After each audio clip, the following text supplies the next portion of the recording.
Alors, bonjour à tous, heureux de vous retrouver, chers amis, en ce dimanche 23 mai 2021, 9h37, heure du Québec. J'espère que vous allez bien, malgré tout.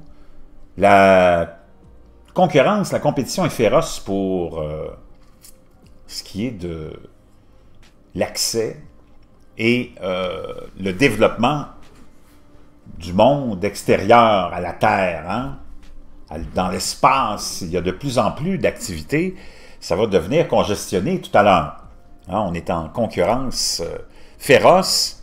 C'est pour la plupart toutes des entreprises privées. Maintenant aussi, il y a les gouvernements qui font leurs affaires, mais les entreprises privées aussi qui font leurs affaires.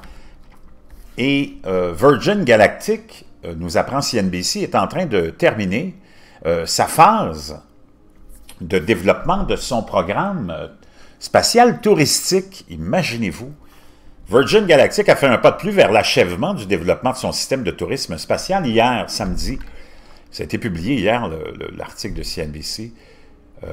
C'était parfait, déclarait le PDG de Virgin Galactic, Michael Cole-Glazier, à CNBC, à propos du vol. Le vaisseau spatial Unity de Virgin Galactic est conçu pour accueillir jusqu'à 6 passagers avec les 2 pilotes. On le voit ici, ce fameux vaisseau. Donc, on a fait un pas de plus vers l'achèvement du développement de son système de tourisme spatial hier, samedi, en effectuant avec succès son premier vol spatial en plus de 2 ans. Le vaisseau spatial de la société nommé VSS Unity a été transporté jusqu'à une altitude d'environ 44 000 pieds par un avion porteur appelé VMS Eve. L'avion a ensuite relâché le vaisseau qui a tiré son moteur fusée et a accéléré à plus de 3 fois la vitesse du son.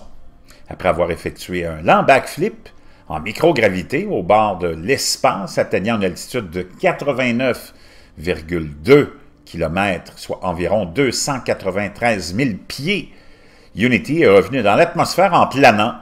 Le vaisseau spatial a atterri sur la piste de Spaceport America au Nouveau-Mexique, dont il avait décollé plus tôt. C'était parfait, a déclaré Michael Cole-Glazier. Je vous laisserai le lien, vous avez une vidéo qui vous montre ça, les exploits de Virgin. Les pilotes en question, les 2 pilotes ont piloté Unity. La paire a déjà volé dans l'espace, ainsi que les autres pilotes de Virgin Galactic. Ils en ont 4, je pense, ou 6 de ces pilotes, qui ont chacun reçu des ailes d'astronautes après les 2 premiers vols spatiaux de la société. Les États-Unis considèrent officiellement les pilotes qui ont parcouru plus de 80 km comme des astronautes. Le vaisseau spatial Unity de Virgin Galactic est conçu pour accueillir jusqu'à 6 passagers. Avec les 2 pilotes, la société a environ 600 réservations déjà de billets sur les futurs vols vendus à des prix compris entre, eh oui, 200 000 et 250 000 $ chacun. Donc, c'est pas pour tout le monde. Hein? Le vol spatial est le premier de l'entreprise depuis février 2019. Donc, ça, c'est les petits joujoux des gens riches et célèbres. Je pense pas que ça devienne un jour à la portée de tous. Donc, c'est vraiment, quand tu as de l'argent, tu peux te permettre n'importe quoi, puis on laisse ces gens-là se permettre n'importe quoi, malgré les conséquences à long terme. C'est comme ça que ça se passe. Son premier au Nouveau-Mexique et son 3e à ce jour, Virgin Galactic a effectué 2 tests de vol spatial depuis son installation de développement dans le désert de Mojave, en Californie, avant de rejoindre sa base opérationnelle à Spaceport America. Le fondateur de Virgin Galactic, Sir Richard Branson, était personnellement présent au parc spatial pour regarder le vol. L'ancien gouverneur du Nouveau-Mexique, Bill Richardson, qui a aidé à établir le Spaceport America de 218 millions de $, imaginez-vous, comme base d'opération de la société.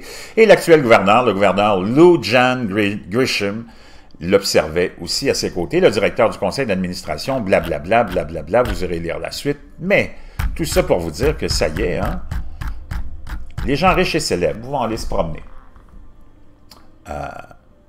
85, c'est quoi 85 000 pieds? 44 000 pieds. On amène le vaisseau avec un avion à 44 000 pieds. Après ça, il s'en va à 89,2 km, une altitude de 89,2 km pour 250 000 $ pour que les riches et célèbres puissent dire qu'ils sont allés dans l'espace.